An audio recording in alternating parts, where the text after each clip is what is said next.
હેલો મિત્રો, એક બીજું પતરાળું મકાન તૈયાર થાય છે ગામ લાલપુર. મકાનની સાઇઝ છે 33x24નું. આ મકાન મિત્રો બોરના ભોંગળા ઉપર તૈયાર માલથી બનાવેલ છે.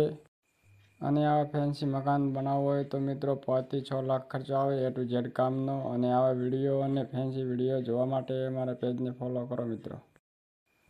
દરેક પતરાળા મકાનની ડિઝાઇન અલગ અલગ તમને જોવા મળશે મિત્રો.